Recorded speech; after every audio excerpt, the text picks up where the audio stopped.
Bom dia. Vocês sabem que setembro, né, é o setembro amarelo, né, que é o mês de prevenção ao suicídio, né? Nessa manhã a gente convidou a Luciana Sescon, né, que é psicóloga, especialista no assunto, né, e quando a gente fala em prevenção ao suicídio na Baixada, a gente lembra de Luciana, né? Então espero que vocês aproveitem essa manhã, né, tirem todas as dúvidas, sintam-se à vontade, né, porque é um momento de troca, né, e falar é o melhor remédio, né, Luciana? É verdade. Seja bem-vinda. Obrigada. Bom dia. Bom dia. É muito bom estar aqui conversando com vocês hoje. Como a Rosana falou, eu sou psicóloga. Eu não me considero uma especialista em prevenção do suicídio, mas é um assunto que eu tenho estudado há 6 anos. E eu faço parte também de um instituto que é de prevenção e pós-venção do suicídio, se chama Vita Leri. Prevenção do suicídio, todo mundo já ouviu falar, mas vocês sabem o que é pós-venção do suicídio? Pós-venção é o cuidado que a gente faz com as pessoas que ficam depois de um suicídio. Então a gente tem que pensar que para cada pessoa que se mata, existe um impacto na família, nos amigos, colegas de trabalho, colegas de faculdade, e essas pessoas precisam ser cuidadas também. Então a gente vai falar um pouquinho hoje não só sobre a prevenção do suicídio, mas o que vem antes dessa ideia de morte. A gente entende que o suicídio não é uma coisa que acontece do nada, mas tem todo um sofrimento emocional e muitas coisas que às vezes nós sentimos e não sabemos que aquilo pode levar a um estado de desesperança, porque quase sempre é isso que acontece no suicídio. Então a gente vai conversar um pouquinho sobre isso e eu quero que vocês fiquem à vontade para fazer perguntas também, não só no final, mas durante a palestra também, fiquem à vontade, tá bom? Eu gosto também de fazer um combinado, porque por mais que a gente diga que podem fazer perguntas, algumas pessoas às vezes querem trazer algo mais pessoal, de alguém que conhece, ou algum sentimento que tem, e fica envergonhado de falar no microfone. Embora a gente não tenha que ter esse tabu, se vocês ficarem mais à vontade, a gente vai distribuir também papéis para que vocês possam escrever algumas dúvidas ou comentários, e no final da palestra eu vou responder as perguntas também, tá bom? Eu queria saber, antes de começar, quantos de vocês conhecem alguém que já falou que tinha vontade de se matar?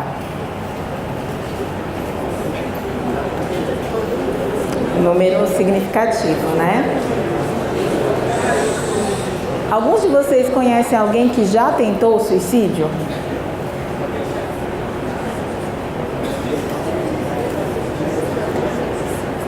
Alguém de vocês conhece alguém que se matou?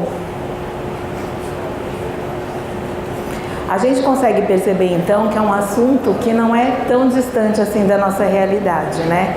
E eu acho que desde o ano passado tem sido falado mais sobre esse assunto, principalmente com os 13 Porquês, a série da Netflix, que gerou toda uma discussão, e também a Baleia Azul. Vocês lembram da Baleia Azul no ano passado? Que repercutiu e os pais ficaram preocupados, o que está acontecendo? Nós, profissionais de saúde que trabalhamos com a questão da prevenção do suicídio, a gente não fica com foco tanto na questão da baleia azul ou agora do Momô, por exemplo. O que nos interessa mais é entender por que crianças e adolescentes, quando recebem esse tipo de proposta, acham que aquela é uma opção de se machucar ou então de pensar em se matar. Esse sofrimento que vem antes é o que nos interessa. Infelizmente, muitas vezes ainda não é falado, tá? Então a gente vai falar um pouquinho sobre tudo isso, sobre ansiedade, sobre depressão e sobre prevenção do suicídio também. Mas para começar, a gente percebe que algumas vezes tem um distanciamento no modo com que o jovem entende a questão da prevenção do suicídio e os pais entendem essa mesma questão. Então eu trouxe um vídeo curto para a gente assistir e a gente poder pensar sobre ele, tudo bem? Tudo começou a doença quando eu estava no último ano do ensino médio. Já é aquela questão de vestibular, tá perguntando o que você vai fazer da vida. E aí foi quando também eu comecei a namorar. Então foi uma pessoa, acho que ainda sou um pouco muito carente emocionalmente. Ela sempre foi estável assim, desde que ela começou a se envolver com uma fase, nunca foi dominada, né? Tudo tinha que ser assim pra ela. Eu precisava dele pra tudo. Eu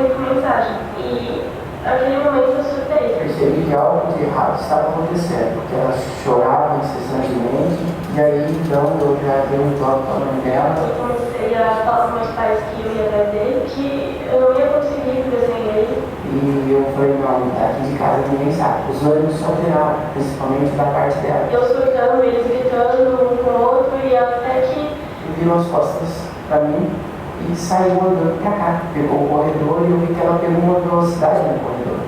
Aí eu corri atrás dela para tentar segurar, mas eu só sei que teve um apagão na minha mente quando eu vi que eu estava na rua. eu ainda pus a mão no parapeito, né, e olhei embaixo a situação que ela estava, falei, já era. Eu que me encontro, eu saí correndo da cozinha até a varanda, pulei e me joguei, né? E aí eu só lembro dos gritos, da minha mãe chorando, do meu pai vindo correndo, dos vizinhos saindo da rua. Estava desmaiada. Eu caí entre o calçado, o meio-fio e a rua. Tentei reanimá-la na respiração boca a boca. Aí eu percebi que ela teve uma reaçãozinha. Aí tentei de novo, aí ela voltou. E a primeira coisa que ela perguntou já foi do namorado que queria ver, né? Eu falei, calma que a gente vai ver tudo isso aí. Até que eu fui levada para o hospital. Fiz todos os exames, então viu a necessidade de levar para um hospital psiquiátrico, então a gente foi, não teve tudo. Eu fiquei lá por umas 2 semanas, 1 semana e meia, até que eu implorei para os psiquiatras que eu saí de lá. Eu prometi que ia ficar em casa, que eu não faria mais nada. O médico falou que eles liberaram ela desde que alguém ficasse 24 horas com ela. Quando eu saí de lá, também eu fui encaminhada pelo CAPS. Ela adorou a psicóloga, psiquiatra também, depois eu teve mudanças, ela fez ano. Foi muito bom para mim. Eu tinha acompanhamento psiquiátrico todo mês e psicólogo toda semana. Só que quando eu fiz 18 anos, eles não podiam mais cuidar de mim. Consequentemente, eles me trataram de outra maneira. Ouvia coisas do tipo, espero que essa seja a última consulta que você sua daqui. E aí eu comecei a parar de ter vontade de estar ali. E a gente também consegue particular, né? Ela precisa, a gente viu que ela precisa, cada vez em quando precisa disso também. Eu não sei, eu tenho a teoria, nunca cheguei a contar com meus pais sobre isso, que eles achavam que o que eu passava era só um tal adolescente, um relacionamento adolescente. E eu pedi, meus pais achavam que era bobeira. Eles falaram, não tem necessidade, psicólogo é para quem está doente. Acho que eles começaram a ver a partir do momento que eu joguei. Ela continua fazendo a mesma coisa, ela não aprendeu nada com isso. Ela continua no estado, brigando, xingando, gritando. Quando eu me sentia muito sozinha, eu achava que ia ser melhor com os meus pais, que eu não estivesse mais viva. Porque eu me sentia um peso em casa. Porque eu só chorava, ficava no meu quarto, eu desviava muito, porque eu não acrescentava em casa, eu estava sempre no meu quarto. Depois que eu tentei me matar, a gente se apaixonou muito. Não mudou nada, piorou. Ela não mudou nada. Realmente a gente procura fazer para mudar, né? Mas realmente é que ela fala que piorou, porque assim, hoje o cuidado nosso com ela é bem maior. Então, uma alteraçãozinha que ela tem, a gente já fica preocupado. Guarda as facas, guarda as facas. Ela vai se arranhar ela mesma.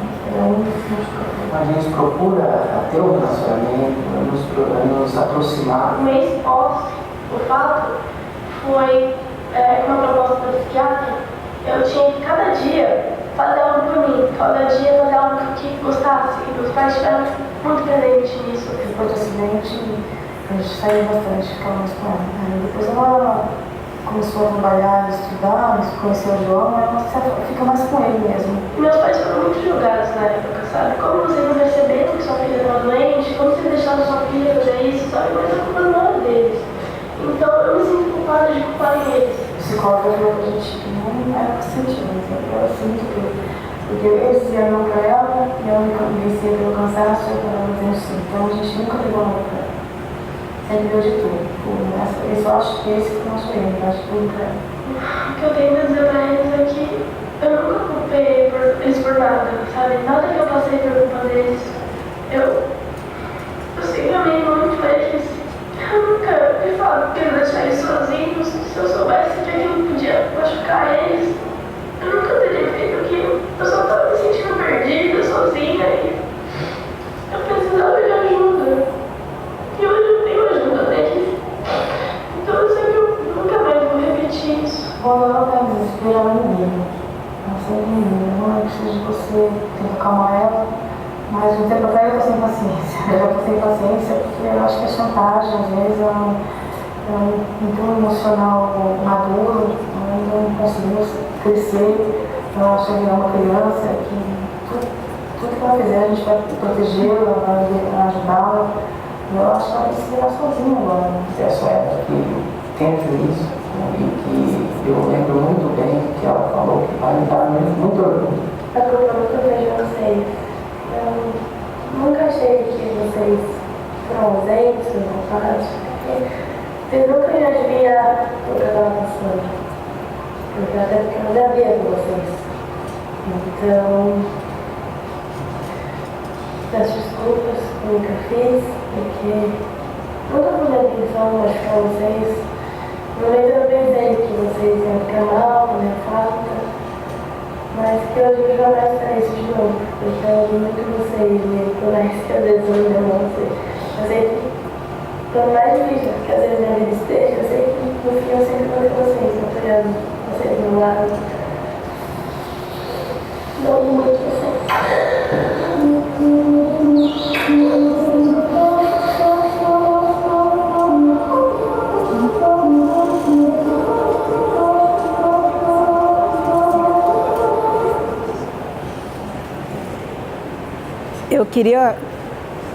Eu queria ouvir um pouquinho de vocês, assim, o que chama a atenção nesse vídeo? Vocês acham que, como é que tá essa mãe? Vocês acham que ela tá ajudando a filha agora, que mudou alguma coisa no comportamento das duas? Algumas aqui não.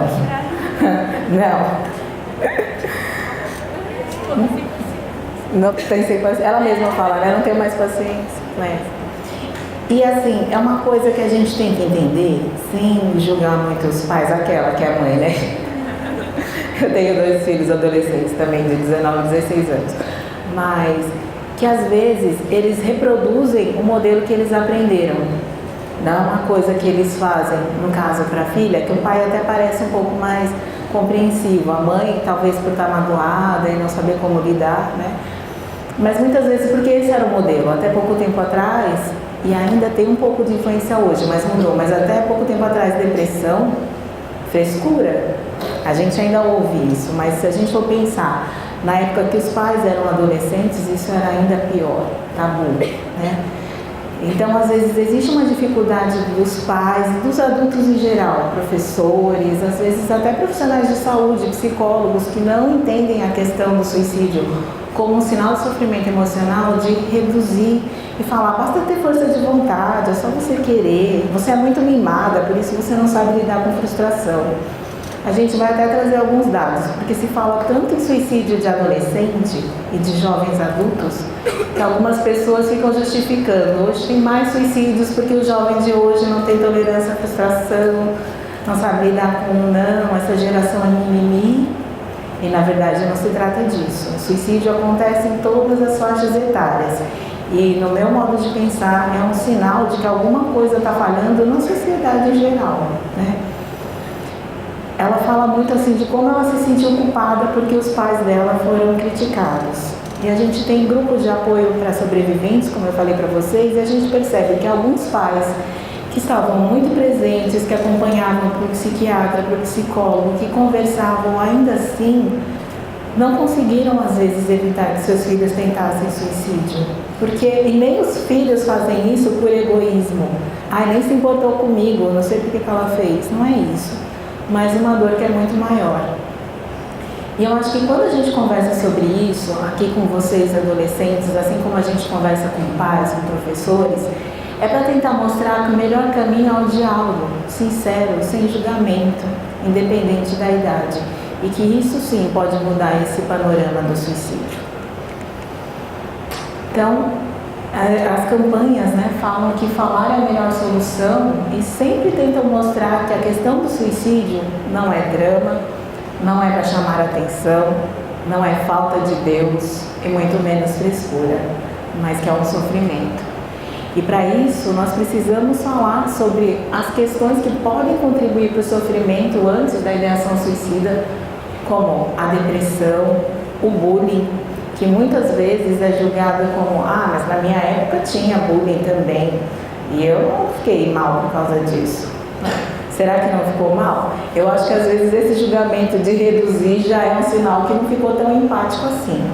Mas também antigamente era diferente, porque as pessoas, crianças e adolescentes que sofriam bullying na escola, quase sempre chegavam em casa e tinha alguém para conversar.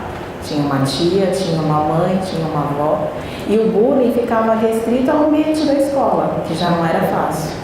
Só que hoje o bullying pode continuar pelas redes sociais, no Facebook, no WhatsApp, e aquela pessoa não tem um momento de tranquilidade. A gente precisa falar sobre automutilação também e desmistificar a ideia que as pessoas começam a se cortar para fazer parte de um grupo, porque viu e achou interessante. Isso não existe. Vocês conhecem alguém que já se cortou, que já se machucou? A gente vai falar um pouco sobre isso também. E sobre suicídio, que é tirar esse tabu, onde a gente não fala nem de morte, né? Se alguém fala, nossa, quando eu morrer eu quero... Todo mundo já começa, não, bate na madeira, não fala em morte. Mas a morte faz parte da vida e a gente tem que falar de morte para a gente valorizar cada dia que a gente vive também, senão fica tudo muito banalizado.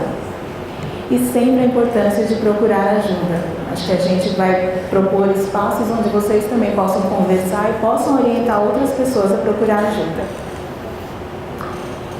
Eu trabalho na Prefeitura de Santos. Antes eu trabalhava em CAPES adulto, depois em CAPES infanto-juvenil e agora eu trabalho com outros servidores da Prefeitura. Mas eu trabalho também no consultório. E é muito comum que eu escute, principalmente de jovens, essa coisa de estou me sentindo tão sem importância na vida das pessoas que às vezes acho que sou invisível. Ninguém se importa mais com os meus sentimentos, dizem que é drama. Morro dentro de mim um pouco a cada dia e ninguém se importa, ninguém percebe. Isso não é só um relato que vem no consultório, mas como é fácil a gente encontrar isso em blogs, em diários na internet que estão lá acessíveis e mostram mesmo o sofrimento. E muitas vezes essa sensação de que ninguém percebe também está associada a que a gente não demonstra, a gente não diz claramente que está em sofrimento. A gente se fecha e muitas vezes faz parte da depressão. Mas procurar ajuda, primeiro nas redes de apoio que a gente pode, muitas vezes tentando conversar com a família, pode fazer diferença. Porque às vezes eu acho que eu sou invisível, mas também eu não estendi a mão para pedir ajuda para alguém. E isso faz diferença. A gente fala muito em depressão. Qualquer tristeza, hoje eu estou deprimida, hoje é depressão. E aí acaba banalizando que é um sofrimento de verdade. Então eu trouxe para a gente pensar um pouco as diferenças entre tristeza e depressão. A tristeza, por exemplo, sempre vai ter um motivo. Você consegue identificar de onde vem essa tristeza. Por exemplo, eu estou triste porque eu briguei com meu melhor amigo. Eu estou triste porque o meu cachorro morreu. Na depressão, quase sempre é uma tristeza profunda e sem um motivo específico. Ela pode ter começado a partir de uma perda, só que ela persiste. E depois de um tempo, não é nem tanta tristeza, mas uma sensação de vazio, de angústia. E parece que mesmo que alguma coisa muito legal acontecesse na minha vida, não faria diferença, eu não ficaria feliz. Essa é a principal diferença entre tristeza e depressão. Na tristeza, a gente pode sentir um aperto no peito, o coração acelerado, essa vontade de chorar. Na depressão também, mas às vezes o pior é aquela coisa que você não consegue nem chorar, aquela sensação de que tem uma angústia, mas que você não consegue nem expressar. Pode aparecer numa dificuldade maior para dormir, na perda de apetite, aquele desânimo e tudo que você gostava de fazer agora não faz mais diferença na sua vida. Na tristeza, quase sempre eu vou ter pensamentos repetitivos sobre o motivo da minha tristeza. Então, se eu briguei com meu amigo, eu vou lembrar, poxa, das conversas que a gente tinha, da última vez que a gente brigou, o que a gente falou. Na depressão, quase sempre é um vazio. Eu só não consigo ver que nada de bom vai acontecer depois e me parece que as coisas vão ser sempre ruins. Então, do que adianta eu me esforçar se as coisas sempre vão dar errado? E essa é uma visão distorcida que a depressão traz e que muitas vezes faz com que a gente não perceba outras possibilidades. Tudo bem até aqui? Vocês querem comentar alguma coisa? Vocês estão com o papelzinho já? Já está passando aí? Não? Ah, eles já vão passar para vocês. Porque de repente alguma coisa que eu falei aqui vocês querem perguntar, né? E ansiedade? Quem que acha que é ansioso aqui? Acho que todo mundo está num ritmo meio de ansiedade, né? A gente nem consegue saber o que é da nossa ansiedade e o que é do mundo. O mundo que espera da gente tantas tarefas para fazer, uma correria, mas o que a gente considera ansiedade mesmo como sofrimento mental? Vai perceber por uma dificuldade para relaxar. Então, mesmo que você esteja em casa, por exemplo, você já está pensando, nossa, amanhã eu tenho que acordar cedo, tenho que fazer isso, mas aquilo, depois eu vou resolver outra coisa, você não descansa. Dificuldade para se conectar com agora. Então, eu estou sempre, mas semana passada eu cheguei atrasada. Então, amanhã pode ser que eu chegue atrasado também. Você nunca está em paz, porque você nunca está no presente, já se antecipa. Preocupação intensa com o futuro. Você está no primeiro ano do ensino médio, mas você pensa já, será que quando eu me formar eu vou conseguir um trabalho? Então, várias, né? Então é um sofrimento, porque você já começa a sofrer de hoje, uma coisa que tem um percurso tão longo e tantas coisas podem dar certo ainda, mas você já sofre agora. Foco em pensamentos negativos. Isso é comum. Eu costumo dizer que a gente se prepara para uma prova, chega a hora da prova você fala, não estudei o suficiente. Quase nunca a gente vai pensar, nossa, eu fiz o melhor que eu pude, eu estudei, eu acho que eu vou me sair bem nessa prova. O pensamento negativo quase sempre tem mais força sobre a gente do que o positivo, né? E isso em qualquer coisa. Você conhece alguém e acha legal, não vou nem conversar porque essa pessoa não vai gostar de mim. Você nem tentou, você não sabe. Mas muitas vezes o negativo vem de uma forma mais intensa. Quem é muito ansioso tem uma tendência de se irritar facilmente, porque você está sempre na pressão. Então, às vezes, alguma coisa que seus amigos ou seus pais vão falar, nossa, mas você é muito estressado, não era motivo para você ficar assim. Mas é que você estava ansioso, você já estava no seu limite. Qualquer coisa faz com que você se altere bastante. Vocês estão se identificando hoje, vários fazendo assim, A gente vai falar também de coisas que podem ajudar vocês a ficarem se sentindo melhor, tá? Não vou só trazer o problema, tá? E agora? Ficar pensando no que tem que fazer e sentir-se sobrecarregado antes de começar. Sabe quando você tem um monte de livro para ler, um monte de tarefa para fazer, que você começa a pensar, eu tenho que fazer isso, isso, isso. Aí você fica só, eu vou começar por esse, não vou dar conta. Você nem consegue fazer, mas teve todo um sofrimento antes, ansiedade. E pode aparecer insônia, tensão muscular, tremores, aquele olho que fica assim tremendo também, ansiedade. Todo mundo, era isso. Taquicardia, falta de ar e dor no peito. Então vocês estão muito ansiosos, tá vendo? Hoje vocês já estão, assim, deixa. Tá aqui na palestra já, tá fazendo isso? E a automutilação, como eu falei para vocês, para pessoas que não conhecem, muitas vezes até profissionais de saúde mesmo, vão falar, começou a se cortar porque os colegas estavam se cortando e aí para fazer parte do grupo, ou então porque viu uma foto. Gente, é claro que isso não existe. Preste atenção, se você encostar a mão no fogo sem querer, antes que você perceba, você já tirou a mão, é tão automático isso. Então, nenhum ser humano vai procurar se machucar porque pode ser legal, porque os outros estão fazendo, porque não dói, dói sim. Nós que estudamos esse fenômeno, a gente entende que, na verdade, a automutilação está relacionada a uma dor emocional.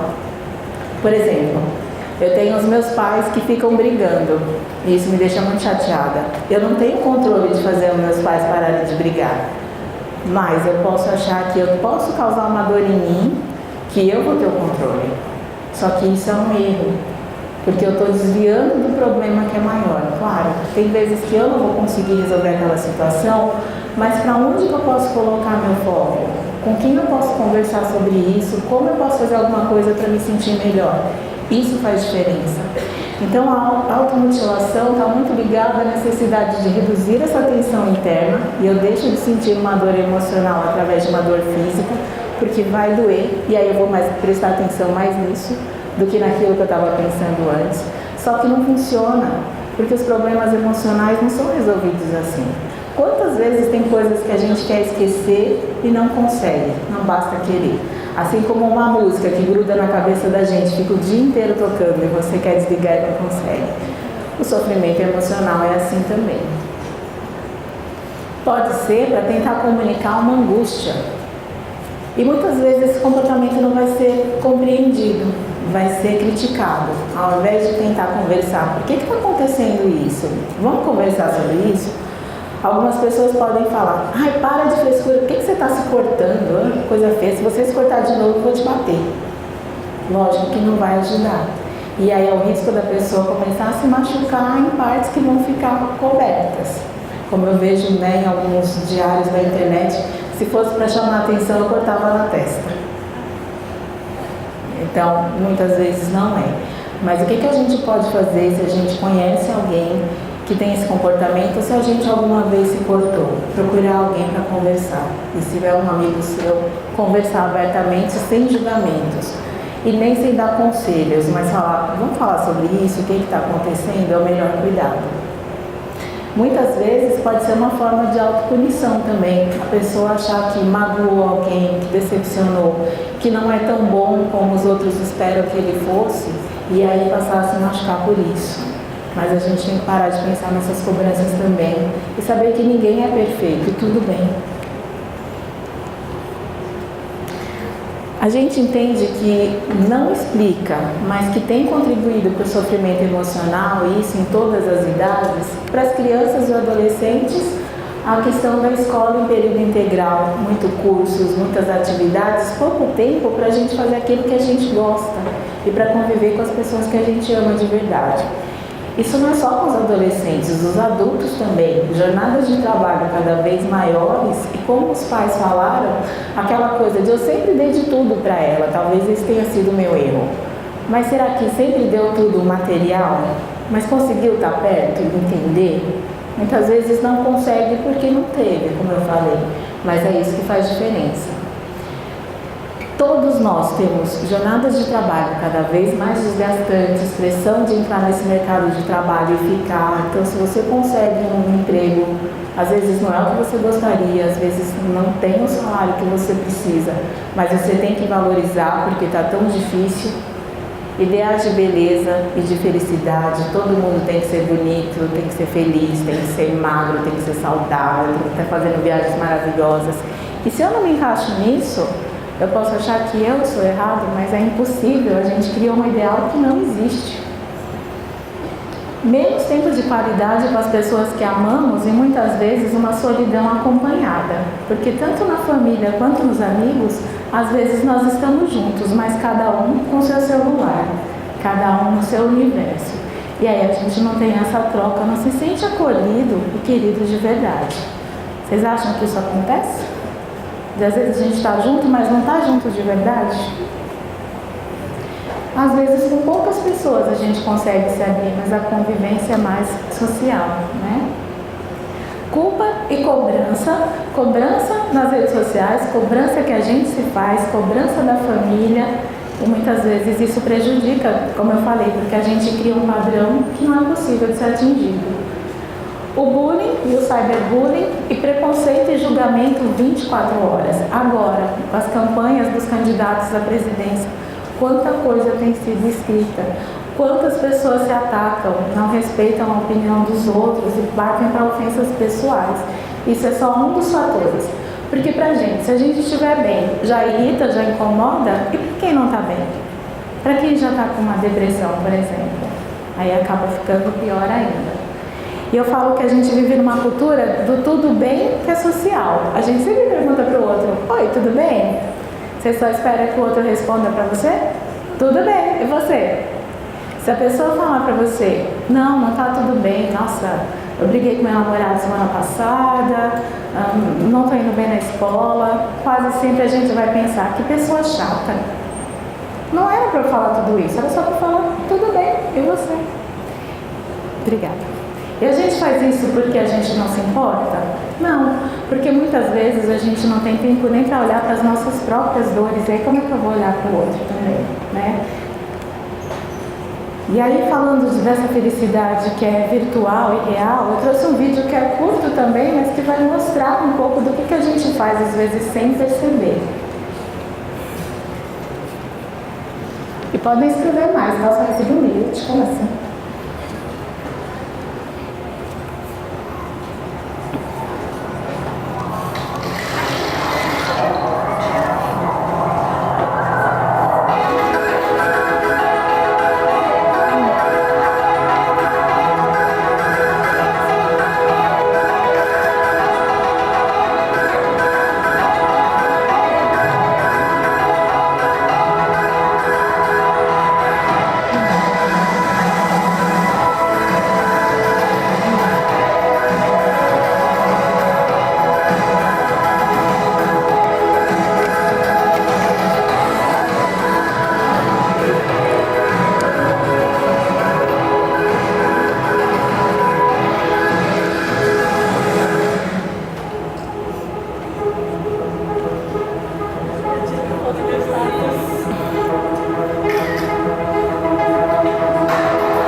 E aí, quem que já fez assim uma postagem que não era bem a realidade do que estava sentindo na hora? Quem nunca, né? Quem nunca levanta a mão, mentira. Mas muitas vezes é isso. E aí, como nesse último quadro, né, nessa última cena da moça, que ela tá lá, poxa, o namorado ou o marido dela nem quis beijar e ela postou e ficou lá na cama, nossa, agora eu vou pensar sobre isso. Não, mas ela ganhou curtida, ela já ficou feliz, foi isso, a foto estava bonita. Então, quantas vezes isso faz também com que a gente fuja de entender o que a gente precisa mudar na nossa vida, né? E tem algumas pessoas que criticam, então falam, não, porque as redes sociais são prejudiciais. Na verdade, eu não acho que é ruim ou errado usar.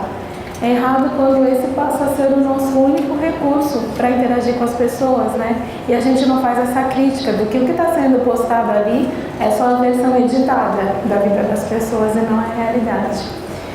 Nunca depender de curtidas para sentir que tem valor. Então, será que a gente consegue mesmo estar com as outras pessoas de fato e sentir esse afeto de verdade? Ou depende só desses coraçõezinhos com essas carinhas de felicidade que agora tem? E sempre lembrar que é porque a gente vive também numa sociedade onde a gente valoriza muito o sucesso e temos pouco espaço para falar de tristeza. Quando a gente não está bem, além da nossa família e dos nossos amigos, com quem que a gente conversa? Será que a gente pode falar sobre isso abertamente? Será que tem outros espaços para a gente procurar ajuda? Chegamos então ao tema, né, principal, que é o suicídio. E aí tem uma frase que eu acho muito interessante, que é... Opa! Acho que a capa... Não, deu certo. Quando alguém pensa em suicídio, ela quer matar a dor e não a vida. E muitas vezes é isso mesmo. É uma questão de sofrimento, que se a pessoa visse outras possibilidades, ela não se mataria ou não pensaria em tentar suicídio. Mas muitas vezes sozinho é difícil perceber essas outras possibilidades. No Brasil, nós temos notificados cerca de 35 suicídios por dia. Vocês sabiam que era esse número só no Brasil?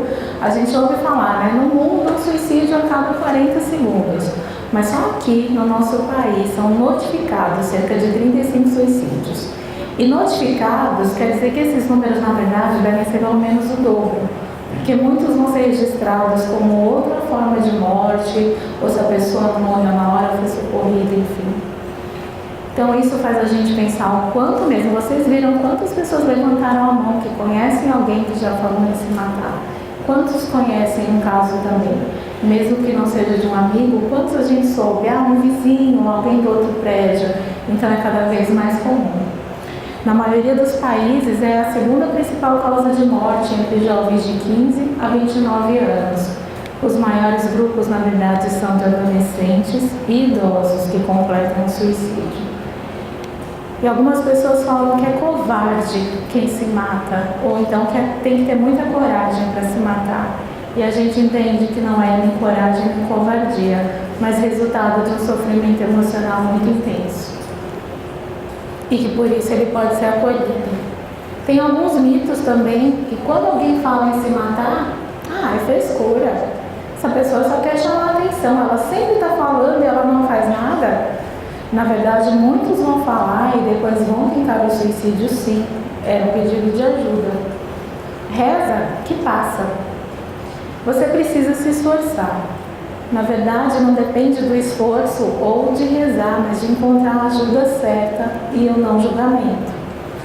Eu gosto muito dessa figura, né? Porque a moça também está assim como tantas vezes a gente percebe as pessoas. Você pergunta para ela, tá tudo bem? Tá. Mas dentro dela tem uma bomba relógio prestes a explodir. E a gente precisa perceber também esses sinais para ficar mais atento. A gente fala em comportamento suicida, não só no suicídio. Então a gente começa da ideação suicida, a ideia de que eu deveria me matar, o plano, e aí a tentativa ou o suicídio completo. E às vezes as pessoas reduzem, tipo na história que a gente ouviu. Ela brigou com o namorado, ela queria ir lá, a gente não deixou e por isso ela se jogou. Mas quase sempre tem uma história por trás que é anterior a isso. E a gente vê que ela fala, eu queria procurar um psicólogo, mas meus pais achavam que era coisa de adolescente. Só depois que eu tentei me matar, eles levaram a sério. Então assim, às vezes existem sofrimentos que não são reconhecidos e fazem com que a pessoa se sinta ainda mais sozinha. Normalmente, o suicídio está associado a uma pressão de cobranças, culpa, pode ser remorso, depressão, ansiedade, medo, fracasso, não ter conseguido algo que queria muito, humilhação, bullying. Mas, em geral, ela não consegue perceber uma outra saída para esse sofrimento. E a gente sempre fala, então, por que não é recomendado que a pessoa passe só pelo psiquiatra? Que é importante. Se tem uma depressão, uma ansiedade, vai ter uma medicação. Mas se é um adolescente que sofre bullying na escola e por isso ele está depressivo, se eu dou medicação, mas eu não faço um trabalho na escola ou com a família, eu não vou conseguir mudar a forma com que ele está se sentindo. Quais são os fatores de risco? Tanto os adolescentes quanto os adultos, as meninas tentam mais e os meninos completam mais o suicídio, porque quase sempre vão usar métodos mais letais. Que por muitas vezes, para o menino e para o homem, é mais difícil pedir ajuda, dizer que está sofrendo, porque tem uma cultura que o homem não chora, mas o homem chora sim, e tem que pedir ajuda, porque isso na verdade é coragem da gente dizer, sozinho eu não dou conta, eu preciso de alguém comigo. A orientação sexual pode ser um fator de risco pelo preconceito e às vezes o bullying que essa pessoa sofra. Baixo rendimento escolar, se ela se cobra muito por notas, assim como também se ela não estiver sentindo bem, ela vai ter uma queda nesse rendimento. Separação ou divórcio dos pais, se eles não se dão bem, não é a separação só.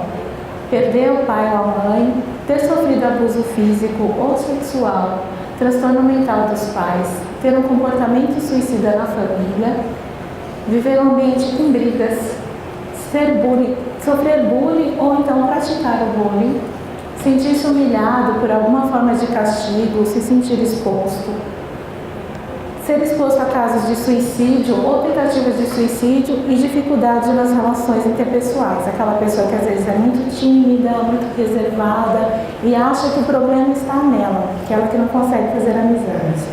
Nessa coisa de ser exposto a tentativas de suicídio, a gente vê que algumas pessoas compartilham fotos de quem tentou suicídio. Teve um caso recente em Santos, que até grupos de profissionais compartilhavam fotos. Isso é uma coisa que a gente não deve fazer. Em respeito pela pessoa e também porque pode mobilizar quem esteja em sofrimento também. Alguns sinais de alerta, então. Se a pessoa tem uma mudança marcante na personalidade ou no hábito, era tão extrovertida, gostava de conversar com todo mundo e agora fica mais reservada. Assim também, como ele era muito calmo e agora está sempre procurando briga, pode ser um sinal de sofrimento emocional. Uma pessoa que está com um comportamento mais ansioso, agitado ou depressivo, piora no desempenho na escola, no trabalho e outras atividades. Uma pessoa que se afasta da família e dos amigos, diz que não quer conversar, não quer sair, perda de interesse em atividades que gostava, sempre praticou esporte, sempre gostou de encontrar os amigos e agora não tem mais interesse, a gente presta atenção. Descuido com a aparência, perder ou ganhar muito peso de repente, uma mudança no padrão de sono. Tudo isso não quer dizer que uma mudança dessa justifique, mas se a gente vê muitos desses sinais, é importante a gente tentar conversar ou então procurar ajuda. Nem todas as pessoas vão falar, eu tenho pensado em me matar, mas elas podem falar coisas como, eu preferia estar morto, eu não aguento mais, eu sou um fracasso, eu sou um peso para os outros vão ser mais felizes sem mim. A gente viu que aquela adolescente falou um pouco disso, né? Os meus pais me cobravam, eu achava que eles iam ser mais felizes se eu não estivesse mais aqui, porque eu dava muito trabalho para eles. E muitas vezes isso não é a realidade, mas a forma que a gente entende. Comentários negativos em relação ao futuro, como eu falei, não adianta me esforçar, porque nada dá certo para mim. Alternar muito rapidamente sentimentos de tristeza, raiva, comentários sobre morte, sobre pessoas que morreram, perda de interesse por atividades que gostava, a gente já falou, e doação de pertences. Se eu tenho um violão que eu sempre gostei e agora eu estou doando para o meu amigo, eu tenho outros objetos pessoais, pode ser um sinal meio que de despedida. Então a gente presta atenção também. Quais são os fatores de proteção e que a gente tem então que prestar mais atenção e procurar fortalecer? O apoio familiar e social, então sempre a gente procurar alguém na família para conversar. Se eu acho que os meus pais não vão entender ou vão ficar muito preocupados, será que eu tenho um tio ou outra pessoa com quem eu possa conversar? E meus amigos? Capacidade de procurar ajuda, mesmo com essa vontade de se isolar, continuar fazendo as coisas que gosta, estando perto de pessoas que são importantes para você e ter um bom relacionamento com as pessoas próximas. Como diz ali na figurinha, faça mais o que te faz feliz. Lembrando só que pedir ajuda não é sinônimo de fraqueza, mas que na verdade é necessário e ajuda muito, faz diferença de verdade. E onde é que a gente pode procurar ajuda? Todos vocês já ouviram falar do CVV, o Centro de Valorização da Vida? Não? Alguns sim, né? O CVV atende gratuitamente pelo telefone 188 no Brasil, 24 horas. E são voluntários, então vocês podem ligar a qualquer momento e conversar, e podem indicar esse número também, onde eles não dão conselhos, eles não fazem julgamento, eles não identificam a chamada, mas eles estão ali para você poder conversar com alguém abertamente naquele momento que você precisa. Às vezes de madrugada, você está preocupada com alguma coisa e fala, não vou falar com a minha amiga sobre isso porque ela deve ter os problemas dela também. Pode ligar ou pode acessar o site, eles atendem também por chat e por Skype. Aqui em Santos nós temos 5 CAPs adultos, como a menina falou que foi atendida, e temos 4 infantos juvenis. Não precisa de encaminhamento para passar pelo psiquiatra ou pelo psicólogo de lá. É só procurar o serviço. Psicólogos e psiquiatras também que atendem em consultórios ou para onde você pode ser encaminhado para algum lugar. Na escola, com os amigos e criar sua própria rede de apoio. A gente fala, para falar de suicídio não só em setembro, mas o ano todo, que a gente fale também de valorização da vida e aquilo que faz diferença para nós. Aqui em Santos, nós temos também um grupo de apoio para pessoas que perderam alguém por suicídio, como eu falei. Os encontros são uma vez por mês, na Rua Adolfo Assis, número 86. O próximo vai ser dia 15 de outubro. Não precisa de inscrição. Se alguém perdeu um familiar, um amigo, um colega por suicídio, pode ir nesse grupo para participar e compartilhar a experiência. E nós temos também a Abrata, também aqui em Santos, que proporciona grupos de jovens para falar dessas questões de depressão, de ansiedade também. Na internet vocês podem baixar essa cartilha que se chama Falando Abertamente sobre Suicídio, que é do CVV, vocês podem compartilhar também. E esse mês o Facebook lançou uma campanha em conjunto com o Vitaleri e com o PC Siqueira, que é o Instagram e o Facebook Eu Estou. Lá tem dicas tanto para você onde você pode encontrar ajuda, como se eu quero ajudar alguém, o que eu posso fazer? É só acessar e tem vídeos e tem imagens e tem orientações também, que são bem bacanas. Dicas para o dia a dia, como a gente falou, para reduzir essa ansiedade, essa depressão e às vezes essa angústia que a gente sente e nem sabe por quê. Coisas simples que você gosta de fazer, como ouvir músicas que sejam boas, né? Não vai quando você está mal ouvir aquelas músicas de sofrência, aquelas músicas de letras dramáticas que não vai ajudar. Músicas que tragam lembranças boas. Caminhar, fazer atividades físicas, ter o seu momento de lazer, por mais que você ache que às vezes não dá tempo, seja uma prioridade para você mesmo. Conversar com alguém, evitar o isolamento, pensar em alternativas, porque às vezes a gente se cobra demais. Nossa, eu sou muito burro, isso aqui deu errado de novo. Se fosse um amigo seu contando essa situação, você ia falar para ele, nossa, como você é burro? Algo sim. Mas se você disse que é um problema sério, provavelmente não. Então, por que a gente faz isso com a gente mesmo? Às vezes a gente não tem esse olhar de paciência e de amor para nós mesmos. Então, se colocar como se fosse outra pessoa. Conversar para perceber outros pontos de vista, que às vezes sozinho a gente não consegue. E a gente fala numa caixa de primeiros socorros emocionais. Colocar chocolate, colocar fotos de lugares que você já foi, fotos dos seus amigos, ou um lugar onde você quer ir algum dia. Enfim, coisas que façam você lembrar que existem momentos positivos também na vida, que nem tudo é ruim.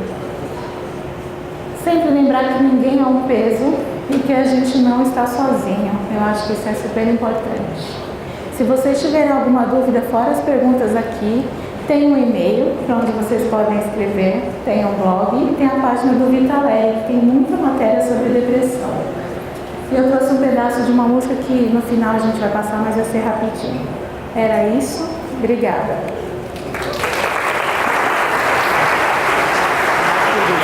Obrigada.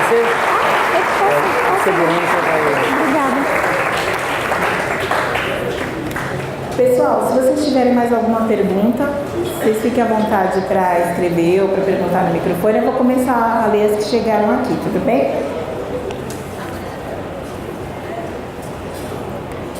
Devido ao abandono da minha mãe, já me cortei diversas vezes, mas ninguém notou. Ando meio afastada de tudo e de todos, não querendo sair do meu quarto nem falar com ninguém. Isso se caracteriza como depressão ou tristeza. Como a gente falou, né, essa questão dos cortes e de não querer ficar perto de ninguém é mais característico da depressão. A gente não pode esquecer que depressão também, além de ser uma doença, é o nome que a gente dá para essa tristeza, que é tão intensa. Então, assim, para depressão, tem jeito. Você pode procurar apoio psicológico nos CAPs ou conversar com a Rosana do Campos, que ela pode fazer encaminhamento. Tem o CVV, mas assim, fale sobre esse sentimento, né? Tá falando que é do abandono da mãe, talvez não conseguiu conversar com alguém ainda sobre isso e procurar suporte. Mas é super importante procurar ajuda e tenho certeza que você deve ter uma vida feliz e que é possível. E obrigada pela sua pergunta. O que fazer quando tudo te machuca, tudo te magoa e você não aguenta mais? Eu me questiono todos os dias, por que continuar? Eu só causo tristeza para todos. Às vezes a gente tem essa sensação mesmo, né, de que só vem coisas ruins e que a gente é um peso para os outros. Mas, na verdade, é característico da depressão também que a gente veja o mundo com essa lente. Eu tenho certeza que nem tudo te machuca, devem ter coisas ainda boas acontecendo na sua vida também. Se elas não estão acontecendo, são possíveis de acontecer. Você não causa tristeza para os outros, tenho certeza que você é muito importante para muitas pessoas. E que você pode se sentir melhor também. Então, do mesmo jeito, procure ajuda, não fique sozinha, que você ainda vai ser muito feliz. Eu escuto muitos pais que perderam seus filhos por suicídio e alguns sabiam assim que eles estavam em sofrimento, outros nunca perceberam nenhum sinal. E não tem tristeza maior do que o vazio que fica depois que alguém se mata. Então, assim, você não é uma tristeza para os outros, você vale a pena. Procure ajuda. O que fazer quando sua família não entende quando você conta seus problemas em busca de ajuda emocional? A minha família me sobrecarrega de problemas e de muitas responsabilidades. Às vezes penso que nada dá certo na minha vida e constantemente penso em me jogar na frente de um carro, sei lá. Devo procurar um psicólogo ou é apenas loucura da cabeça? Não, não é loucura, é sofrimento. E às vezes a gente tem essa sensação de que a família não entende, às vezes a família não entende mesmo, por ter experiências diferentes, né? Mas você tem outras pessoas com quem você pode conversar e pode ajudar você a se sentir melhor. Com certeza você sente um peso, como você falou, dessas responsabilidades, dessa falta de compreensão. Mas o mundo não é só esse mundo que a gente está ali em casa, na família. Existem outras pessoas que estão super dispostas a ouvir. No nosso grupo mesmo, aqui de sobreviventes, a gente recebe também pessoas que tentaram suicídio ou que têm ideação. Porque a gente acha que esse espaço é importante para que se possa falar sem ser julgado. Mas procura um suporte, sim, psicológico. A Rosana pode fazer um encaminhamento, né? Ela está à disposição e a vida sempre vale a pena, né? A gente acredita que sempre dá para mudar essa história, mas procurar ajuda é o primeiro passo. Obrigada. Obrigada pela pergunta de vocês. Minha mãe tem depressão crônica e já tentou se matar algumas vezes. Uma foi por muito pouco. Ela ficou internada por um mês. Ela diz que nós somos a única razão para ela viver e eu me sinto sobrecarregada por isso. O que posso fazer com isso? Como lidar com essa pressão de ser o motivo de alguém continuar vivendo? Realmente é difícil. tem um peso, né? A gente fala das pessoas que convivem com alguém que tentou suicídio também, é um sofrimento, é uma angústia, porque você fica, será que vai acontecer de novo? E qualquer sinal que a pessoa não está bem acaba gerando já uma ansiedade. Esse peso que às vezes você sente que a sua mãe coloca por dizer que os filhos são um motivo de viver, não deixa de ser um fator de proteção para ela, mas às vezes um momento de sofrimento não é o bastante. Então o que eu sugiro para você?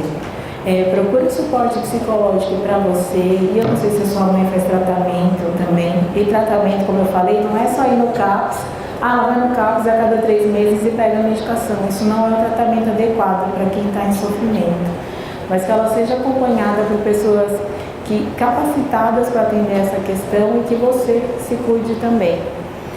Eu acho que a gente não consegue dar aquilo que não tem. Se você não estiver bem e achando que isso é um peso, você também precisa de ajuda para se fortalecer. Mas a gente tem que lembrar que ninguém é responsável pela vida de ninguém. A gente está junto, a gente se apoia, mas tem um limite do que a gente pode fazer. No blog tem algumas dicas de livros que vocês podem ler, mas se vocês também quiserem conversar comigo no final, fiquem à vontade. Mas para você, procure ajuda, tá?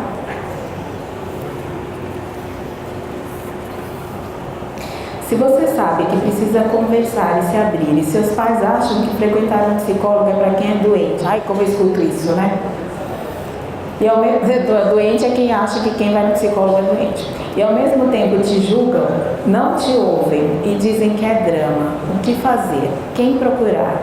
Se todos à sua volta estão ocupados demais para te ouvir e perceber que você precisa de ajuda. Então, como a gente falou, tem serviços onde você pode conversar com psicólogos gratuitamente. Então, muitas vezes vai precisar de orientação dos seus pais, aí eu reforço. Se eles não conseguem compreender, peça para alguém conversar com eles. A Rosana, por exemplo, pode ser essa pessoa, que vai falar de uma forma delicada, não vai falar, nossa, que absurdo, como assim você está falando que sua filha não precisa? Mas desmistificar essa ideia de que só vai para o psicólogo quem é louco, quem é doente. Não é doente. Na verdade, todo mundo deveria ir ao psicólogo, porque é uma coisa também para a gente se autoconhecer.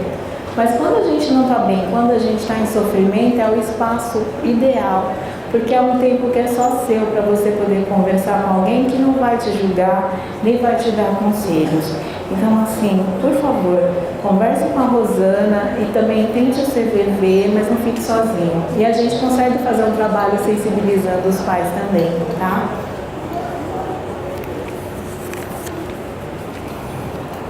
Um dia senti um desespero interno, uma palpitação, e não entendi o que era. Descobri que tive uma crise de ansiedade.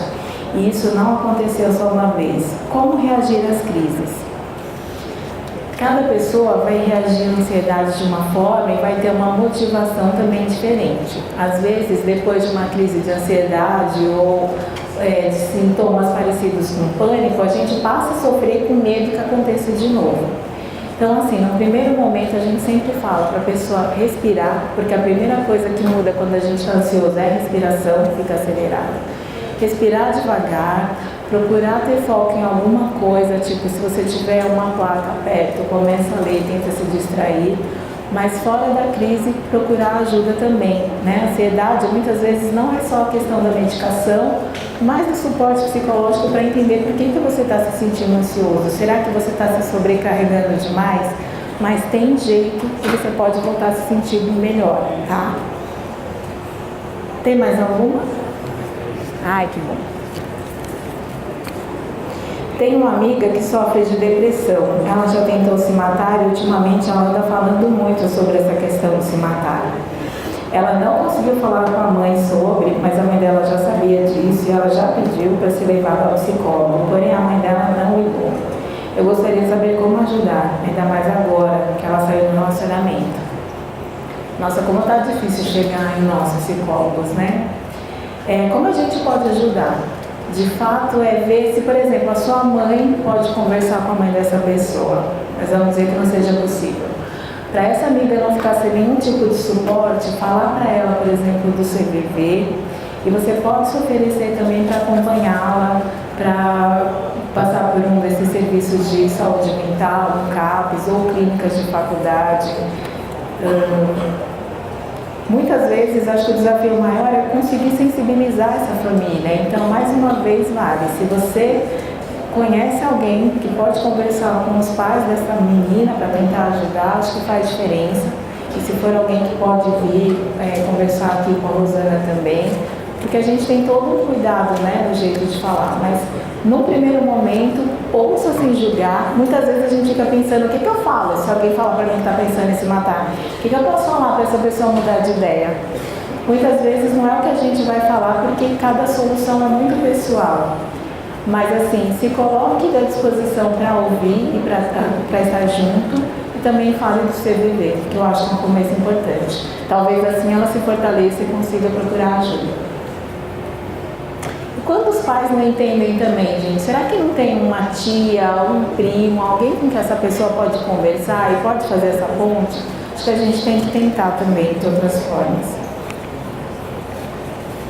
O que fazer para ajudar aquela pessoa que aparenta ser feliz a todo momento e esconde a tristeza para si mesma? A gente falou sempre que as pessoas precisam também mostrar que estão em sofrimento para a gente poder ajudar. Mas se eu acho que ela está sempre feliz, mas que no fundo tem uma tristeza, eu posso perguntar para ela, eu posso falar da minha experiência, eu posso falar, você quer conversar um pouco, você está bem? Porque tem vezes que eu também não me sinto bem, não tenho muito com quem conversar, a gente pode falar sobre isso, às vezes a partir de um vídeo para conversar, mas eu acho que é sempre, se a pessoa se desarma, às vezes ela não teve essa possibilidade de conversar com outras pessoas, mas se ela se desarmar, eu acho que pode sair uma boa conversa. Às vezes através de uma música para mediar isso, mas você pode falar, eu me importo com você e por isso eu gostaria de te ajudar. A gente pode conversar sobre isso assim, tranquilamente. De repente ela não fale naquele momento, mas em outro dia, quando ela precisar, ela vai te procurar. E sempre é importante lembrar que às vezes o que vem pra gente também é difícil da gente lidar, né? Então também a gente procurar o apoio de outra pessoa e falar, vamos conversar com alguém sobre isso, vamos procurar um suporte, acho que é importante. Sou muito dependente dos outros, às vezes sinto um vazio sem explicação. Tá, o que eu faço? Tem dois lados, né, de ser dependente. Assim, eu acho que na verdade todos nós somos dependentes um do outro, porque ninguém vive sozinho, né? Agora, se eu preciso muito que o outro esteja perto para me sentir bem, para me sentir melhor, eu posso tentar ver se eu não estou percebendo qualidades que eu tenho em mim, coisas positivas que eu tenho em mim, que às vezes eu busco só no outro. Eu posso perceber também se eu tenho feito coisas que me fazem me sentir bem, ou se só o outro é que pode fazer por mim, porque aí tem um lado ruim da dependência. Porque eu vou pensar que aquela pessoa é a solução para todos os meus problemas, porque é um amigo muito querido, ou porque é um namorado, enfim. E se essa pessoa se afastar, parece que eu fico sem chão. Então, talvez para a gente não ser tão dependente nessa forma negativa, é a gente se fortalecer e perceber as qualidades que a gente tem também. Acho que isso dá suporte. Ai, que bom, quantas perguntas. Não se sentir triste quando coisas ruins acontecem pode ser depressão? Pode ser depressão, como a gente falou, porque às vezes a depressão é esse vazio, né? Eu não fico triste, eu não fico alegre, nada faz sentido. Aí eu tenho que perceber se eu não fico triste quando as coisas ruins acontecem, se eu também não fico feliz quando as coisas boas acontecem. E aí pode ser que eu estou meio me sentindo desligado do mundo, as coisas não fazem diferença. Então também nesse sentido é importante a gente conversar com um profissional que vai saber investigar na sua história de vida de onde que vem essa falta de expressão do sentimento, por exemplo, né? Ui, perdão, fui eu. Obrigada. A síndrome do pânico anda junto com a depressão? Às vezes anda, às vezes não. A síndrome do pânico, né, muitas vezes surge de uma primeira crise de ansiedade, numa situação às vezes difícil, como às vezes do nada, coração acelerado, aquela sensação de será que eu vou enlouquecer, será que eu vou morrer? E depois disso, como eu falei, ela passa a aparecer em assim, não é que ela aparece, você já fica com medo e fica ansioso, aí acho que meu coração está acelerado, eu vou ter outra crise de pânico, aí você começa a sentir isso de forma mais intensa. Ela pode estar associada à depressão antes ou depois, por exemplo, numa depressão onde eu fico mais isolada, não saio de casa, e aí quando eu saio, eu acho que o mundo é muito inseguro, e aí pode vir uma síndrome do pânico também, tá? Mas a gente que é psicólogo, a gente trabalha muito além da questão do diagnóstico, se é depressão, se é ansiedade, se é síndrome do pânico. O que importa para nós é qual é o sofrimento, o que está acontecendo na vida dessa pessoa e como eu posso fazer para ajudá-la melhor. Os remédios depressivos curam a depressão ou somente ajudam o paciente a ficar bem por um tempo? Então, ó, a gente falou assim, tem depressão e tem tristeza. Tem casos onde a medicação é super importante, vai fortalecer a pessoa para ela poder entender quais são os motivos da depressão. Se a gente for falar de uma situação que existe um sofrimento concreto, por exemplo, como eu falei no caso do bullying, ou se a gente sofreu algum tipo de violência, o antidepressivo é um recurso, mas ele não vai resolver se eu não conversar sobre aquilo, se eu não conseguir ressignificar. Então a medicação é importante, mas não é para todos os casos. Por exemplo, se eu perco o meu filho, eu vou ficar triste, eu vou ficar muito triste por muito tempo. Para algumas pessoas, se passar de 6 meses, por exemplo, eu continuar triste, eu vou falar, ela precisa de um antidepressivo. Nem sempre, porque vai depender de qual é o efeito daquilo. Existe uma tristeza que é muito concreta e que às vezes é vista como depressão, mas às vezes não é. Então, ao invés da medicação, talvez eu precise de um espaço para falar sobre essa perda do meu filho e ressignificar essa perda, e que leve um tempo. Não tem um tempo específico para luto. 6 meses, é 1 ano. Não existe isso, porque cada pessoa tem uma experiência diferente, né? Assim como a gente fala, a gente não sabe por que a gente se apaixona por aquela pessoa e não por outra, a gente também não vai saber exatamente por que a gente ficou depressivo ou por que demorou mais a passar a minha tristeza, se para o outro aquilo foi uma coisa tão simples de resolver. Somos pessoas diferentes, é a questão da empatia.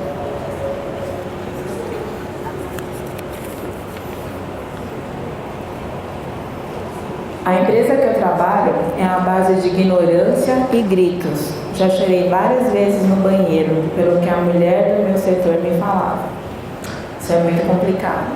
Eu acho assim, se você tem alguém para falar, por exemplo, se essa empresa é do estágio, acho que é importante conversar com a Rosana sobre o que está acontecendo. Ninguém merece ser maltratado, humilhado, mas tenha certeza que se isso está acontecendo, não tem nada a ver com você ou com o seu desempenho, é um problema dessa pessoa. Mas vamos falar que se fosse numa outra empresa, que a gente não tivesse aqui no local, né, que faz essa ponte. É comum que isso aconteça. Aí, de novo, vou entrar nessa questão. O que vale a pena para a gente? Porque hoje, como o mercado de trabalho está tão complicado, às vezes a gente acha que tem que se submeter a qualquer tipo de situação, ser humilhado, ser maltratado, e tem que continuar livre, tá difícil. Eu acho que sempre existem outras possibilidades, porque o mais importante é a sua saúde mental. Se você adoecer, a sua empresa vai arrumar outra pessoa para fazer o seu trabalho. Mas se você adoecer, seu amigo não vai ter outro você, sua família não vai ter outro você, nem você vai poder realizar as coisas que você quis. Então, acho que é importante você conversar. Gente, numa situação dessa, né, vocês sabem que tem os setores competentes para ajudar, né, nessa questão. Então, assim, ser maltratado, a gente sabe, né, que existe em todo mundo, mas a gente precisa levar o conhecimento do campo. Então, peço que a pessoa vá até o setor, né, ou comigo, ou com o setor social, para a gente poder investigar e poder ajudar, né? E junto com isso, ajudar esse adolescente nessa dor, né, que acaba sofrendo. Não só para os adolescentes, mas para os adultos também. O assédio moral no trabalho é um fator de risco para a depressão, para o adoecimento e às vezes até para uma ideação suicida. Então é importante falar assim, procurar ajuda, tá? Se eu me identifico com várias das coisas que você demonstrou na palestra, posso estar com depressão? E se eu tento mudar o jeito de pensar nisso e nessas coisas e parece sempre dar errado, o que eu posso fazer? como a gente falou, eu falei de várias coisas que podem ser depressão, pode ser ansiedade, mas o mais importante é sofrimento. E para o sofrimento a gente tem que procurar ajuda. Se você tentou já várias coisas e ainda não deu certo, talvez você precise de ajuda, de um suporte especializado que ajude você a pensar em caminhos que talvez, né, quase sempre vão dar mais certo. E quando eu falo isso, não é porque o psicólogo vai ter um passo a passo, olha, se você fizer isso vai dar certo, não. Mas é que com essa escuta, ao mesmo tempo que você vai falando, você consegue pensar em outras possibilidades e tem alguém que está te acompanhando nesse processo, eu acho que faz diferença. Então, assim, também, procure ajuda. Parece que eu vim fazer propaganda de psicólogo aqui, né? Tudo é procure ajuda, mas não é, gente. É assim, é que é difícil a gente encontrar em outros espaços esse tipo de escuta sem julgamento, esse cuidado.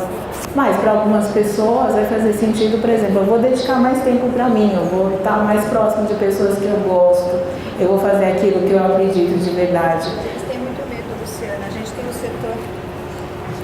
Imagina. Gente, o setor de psicologia está à disposição, mas infelizmente vocês têm muito medo ainda, né? Alguns são mais familiares, a gente se conhece. Eu sempre costumo brincar que assim, todo mundo que vai sai vivo, né? Não sei se alguém que chega até a gente, que de repente se pronunciar e falar, olha, eu fui, foi tudo bem, né?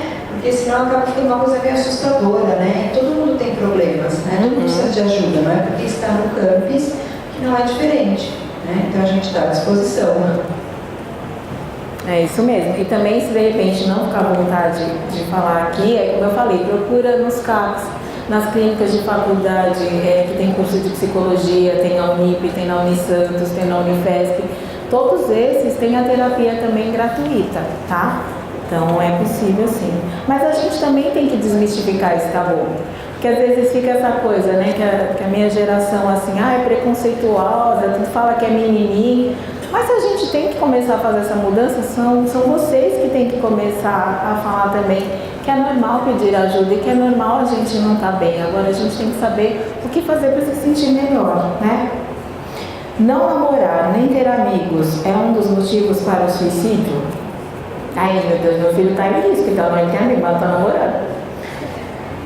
Vai ser de acordo com o significado que você dá.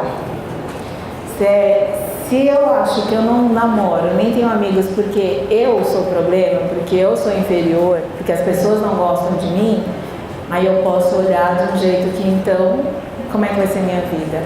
Mas se eu entendo que talvez eu não tenha me permitido me aproximar das pessoas porque eu sempre acho que ninguém vai gostar de mim, então eu nem chego perto de ninguém, aí é possível de modificar isso. Vocês entenderam? Não é a questão do não ter. Mas você tem feito um movimento, você consegue fazer esse movimento para se aproximar dos outros também. E às vezes é uma timidez, às vezes tem a ver com algo que você ouviu durante a sua infância, enfim, tem várias possibilidades. Mas para isso também, a gente pode entender melhor o que está acontecendo e se você sem perceber tem se fechado mais no seu mundo, né? E de amigos, assim, amigo é vínculo, que tem que ter um movimento dos dois lados. Será que a gente também está se aproximando de pessoas que têm afinidades com a gente? Será que a gente se permite? Então, acho que é nesse sentido. Roer as unhas é um motivo de ansiedade? Pode ser um sinal de ansiedade. Por si só, não é tão problemático, mas assim, além de roer as unhas, tem outra coisa? Rói a unha mais quando tem alguma coisa para acontecer, quando está angustiado, tem uma apresentação, vai conhecer pessoas novas. Aí nisso a gente vai olhar não porque você está roendo a unha, mas porque tem todo um sofrimento que vem antes de um evento diferente. E aí nisso a gente pode também tentar ajudar a entender. Nossa, eu estou muito feliz com outras perguntas. Quando você tem vontade de desistir de tudo, de todos, isso leva a ser depressão ou tristeza? Quase sempre depressão. Mas a gente falou, nem todo mundo que às vezes pensa em desistir é porque tem uma depressão. Eu estou falando de depressão como quadro clínico. É mais esse sofrimento emocional, que às vezes a pessoa não é uma depressão, um vazio, mas é assim, a sensação de que as coisas não dão certo. Que parece que nenhuma possibilidade é possível, que não vai ser feliz. E para isso a gente tem que aprender a olhar de uma outra forma que muitas vezes sozinho a gente não consegue. Por isso que a gente fala na rede de apoio também. Da gente estar mais atento uns aos outros e de estarmos atentos aos nossos próprios sentimentos também, né? Vocês que escreveram esses bilhetes assim, tão sinceros, eu agradeço demais. Será que conseguiram já se abrir com outras pessoas? Quantas pessoas do nosso lado estão sofrendo também, a gente não sabe. A gente acha às vezes que só nós estamos sofrendo, que a gente que deve ser errado. E na verdade não é. Como a gente viu aí, são tantas questões e que a gente tem que estar mais atento e mais sensível para procurar ajuda e para apoiar o outro também. Então, quando eu conto uma história assim, eu leio um bilhete desse, a gente não pode, por nervosismo, às vezes rir ou falar, não, essa pergunta não tem a ver. Começa daí também, né? Quando a gente respeita o que o outro está falando e se respeita também. Não existe régua para medir dor, sofrimento, né? Cada um é muito pessoal.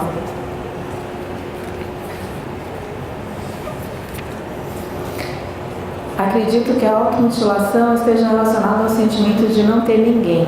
E com isso, o motivador se automutila para ter a companhia da dor. Você já pegou algum caso assim? Ou já ouviu falar? É uma possibilidade, mas que não deixa de ser uma companhia que não funciona, né? A gente acredita mais nesse significado, assim, de provocar essa dor para ter um controle. Talvez seja uma expressão de uma solidão, aí não uma companhia, mas a expressão do quanto de repente você tem se sentido sozinho, mesmo que esteja no meio de outras pessoas. E aí é importante também falar sobre isso e você também tentar entender que essa companhia aqui não é uma companhia de verdade, é só você olhando para a sua dor de uma forma mais intensa. Eu vou levar esse saquinho de pergunta para você. Tá bem rico, né? Tá lindo.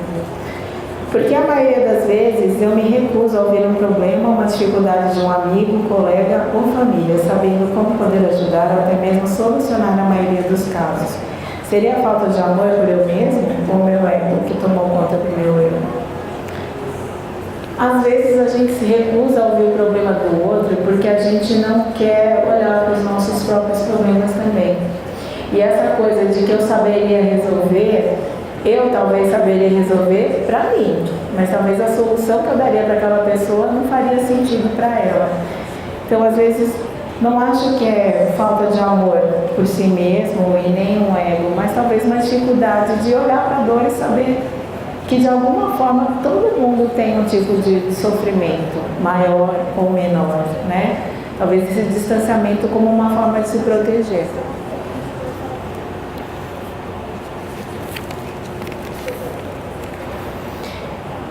Eu vou ser pai, não sei o que fazer.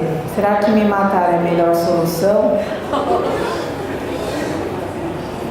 Bom, a morte nunca é a melhor solução, né? Mas se você está se sentindo sobrecarregado com toda a responsabilidade, toda a cobrança, eu acho que você pode procurar ajuda, conversar com alguém sobre isso e buscar apoio. Ser pai vai mudar a sua vida no sentido que você vai ter mais obrigações, mas não motiva que você desista da sua vida. Tem muitas coisas boas para acontecer.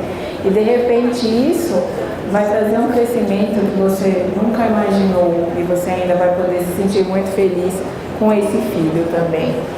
Mas mesmo assim, procure ajuda, converse com alguém da sua confiança sobre isso e de forma alguma, o suicídio nunca é a solução. A gente costuma falar que o suicídio é uma solução definitiva para um problema que é temporário e ela não é uma solução, não é uma boa solução.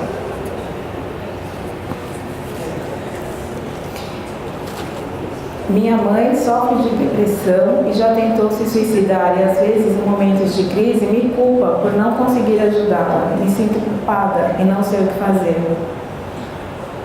É bem complicado, né? A gente sabe assim que às vezes as pessoas culpam, mas porque elas mesmas não conseguem pensar em outra solução e para quem está nessa situação é muito doloroso.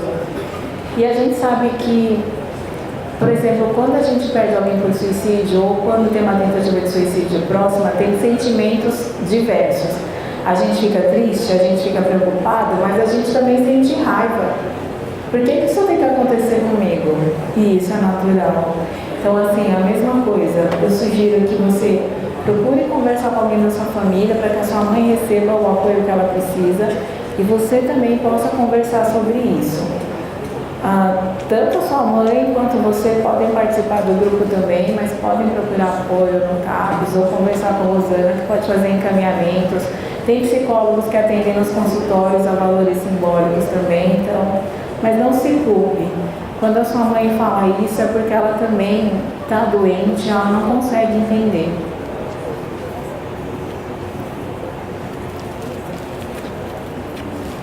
Como faço para me amar mais e parar de depositar as expectativas no meu parceiro? Esse é um exercício, né? Que embora a gente ache que é tão fácil, às vezes é difícil a gente se amar. Às vezes é difícil porque a gente se compara muito com os outros. Às vezes é difícil porque em algum momento da nossa vida a gente escutou que não era tão importante assim e a gente acreditou. A questão da autoestima, como eu falei, é a gente procurar ver as nossas qualidades também, se olhar como se fosse uma outra pessoa, um amigo muito querido e fazer coisas que te façam se sentir bem por você, não por obrigação. Se você gosta de caminhar na praia, então se permita, se organize para fazer mais isso. Se olhe no espelho e saiba que você é importante, que não existe um modelo para a gente ter uma autoestima. Eu só vou me sentir bem se eu for aquela pessoa perfeita. Não. Consiga perceber também tudo que você conquistou e tudo que você ainda pode realizar. E se você precisar, também converse com alguém.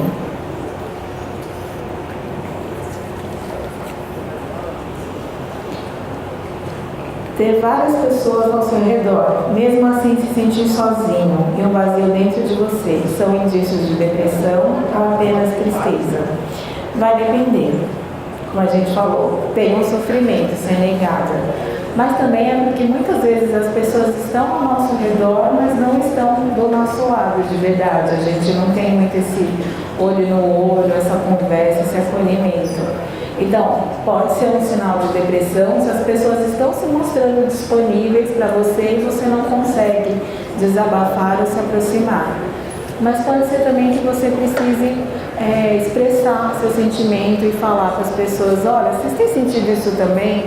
Porque eu acho que na maioria das vezes as pessoas se identificam tanto com essa solidão que é geral.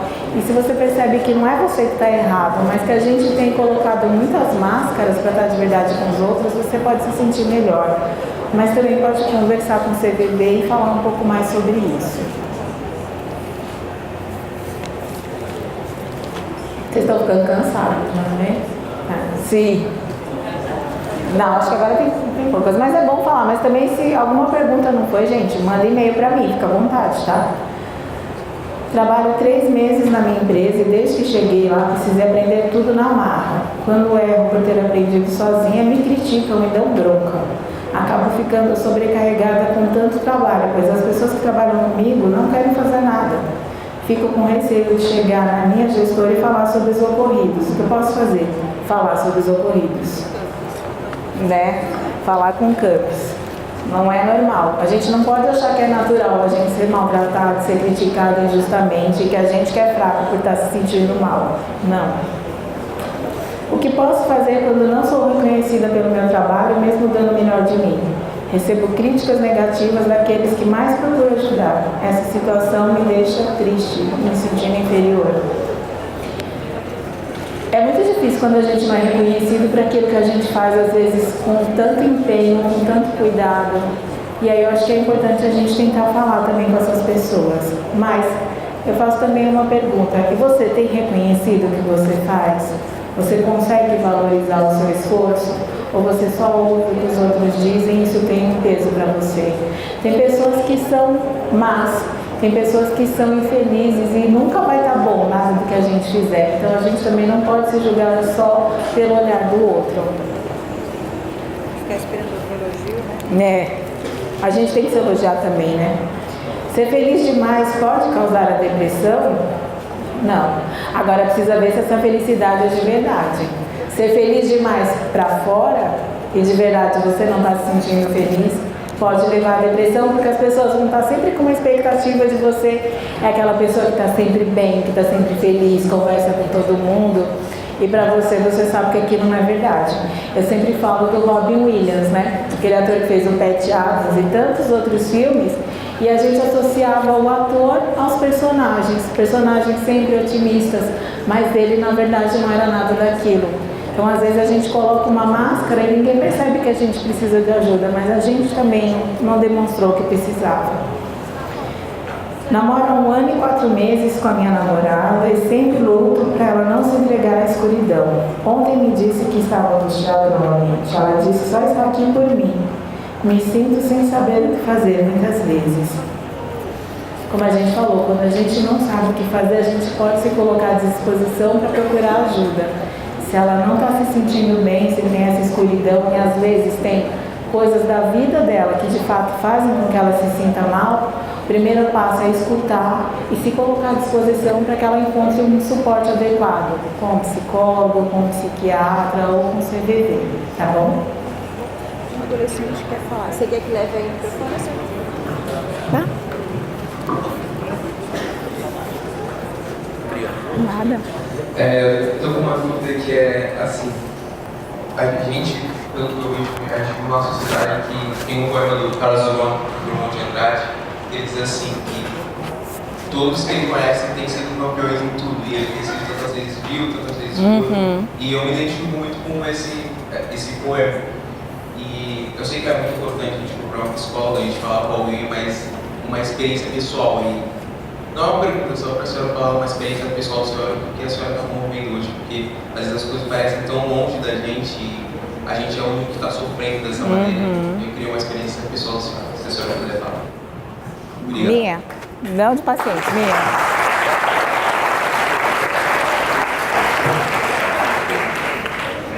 Que legal isso, né? Eu acho que é mesmo, todo mundo passa uma imagem às vezes de perfeição. E a gente que é psicólogo também é muito cobrado, né? Porque o psicólogo, ele aprendeu tudo, ele não deve se estressar, ele não fica triste.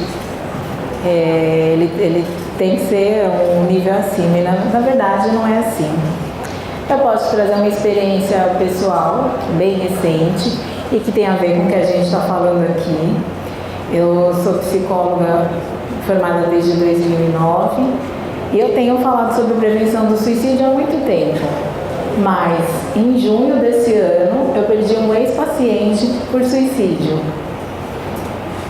Isso quer dizer assim que não é só o nosso conhecimento teórico, não é só ser especialista em suicídio que vai impedir, assim como todas as famílias que perderam seus filhos amavam muito esses filhos e tentaram fazer o máximo. Mas para mim, no primeiro momento, eu lembro que eu falei, eu não vou mais fazer palestra de prevenção do suicídio, porque eu sou uma fraude, então. Se eu sei tanto quais são os sinais de alerta, o que tem que ser feito, como é que eu falei? E o meu ex-paciente morreu por suicídio. Eu acho que faz parte a gente reconhecer os nossos limites, e aí tanto o profissional quanto o pessoal. Eu me impactei de um jeito que eu não esperava, mas a gente que é psicólogo, a gente desenvolve um vínculo também com as pessoas. Eu lembro que quando eu soube, eu salvei algumas fotos dele do Facebook, porque eu fiquei com medo que a família fosse apagar e eu não tivesse mais essas lembranças. Mas eu acho que isso só me fortaleceu. Assim como as perdas que aparecem no primeiro momento fazem a gente pensar que, nossa, não dou mais conta disso, né? É o fim para mim. Sempre tem uma outra forma de a gente significar. E de história pessoal, eu tinha um amigo de família que se matou, mas isso quando eu era adolescente, antes de ser psicóloga, e talvez tenha a ver também com essa minha busca de querer falar sobre isso, de tentar fazer aquilo que é possível, sabendo que a gente tem sempre um limite, né? E eu, mesmo sendo psicóloga e falando tanto disso, me preocupo com os meus filhos. Será que eles também vão se abrir, vão conversar comigo se eles não se sentirem bem?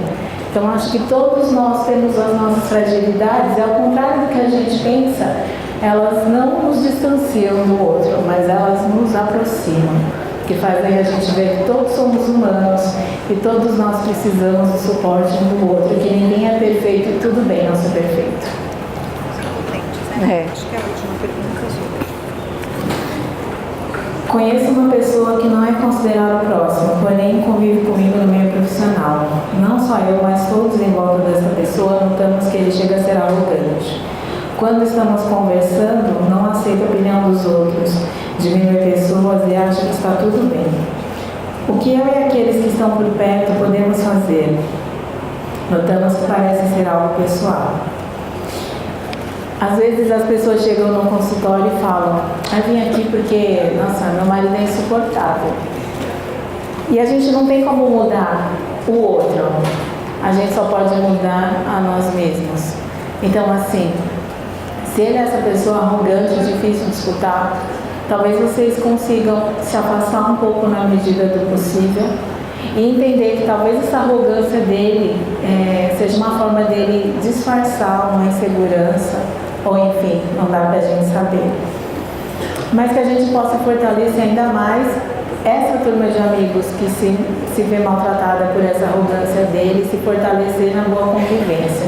Infelizmente tem pessoas que a gente não consegue mudar mesmo, a gente nunca consegue mudar o outro, mas a gente consegue mudar o impacto que essas falas terão sobre nós. E aí eu acho que é a única possibilidade. Se eu tenho um chefe que é muito difícil, às vezes eu não consigo mudar esse chefe, né, até o momento que eu consiga sair dali, ter outro emprego, mas talvez eu coloque um filtro naquilo que ele me fala e eu entenda que as críticas que ele faz a mim dizem muito mais respeito a ele do que a mim.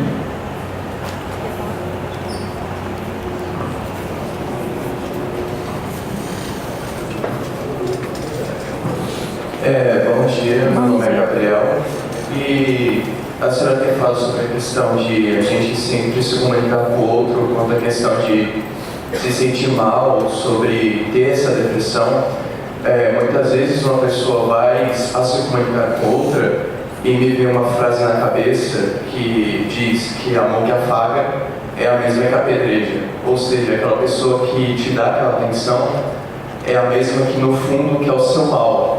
E no final, mesmo você se conversando com ela, você percebe esse mal que ela quer pra você. Então, por isso ela acaba ficando com medo de se comunicar com um psicólogo ou com um psiquiatra, mesmo sabendo ter a depressão, ela recusa essa ajuda.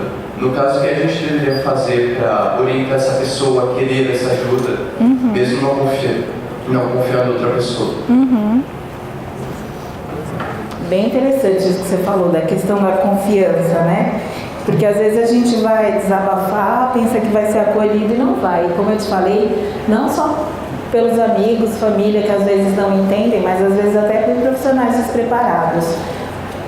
Eu acho que é se permitir encontrar outras pessoas. Então, se eu fui conversar com um amigo ou com um profissional que eu não me senti acolhido, não me senti compreendido, eu desisto daquele profissional, mas não de procurar ajuda em outro lugar, com outra pessoa. Quando é psiquiatra ou psicólogo, a gente fala sempre para pedir indicação, por exemplo, né? Porque às vezes é difícil você ir numa pessoa sem conhecer, mas se um amigo seu foi e gosta, vale a pena você experimentar. Mas nunca desistir de conversar e sim procurar outras pessoas. Tem muita gente também bem preparada e sensibilizada e disposta a ouvir de verdade.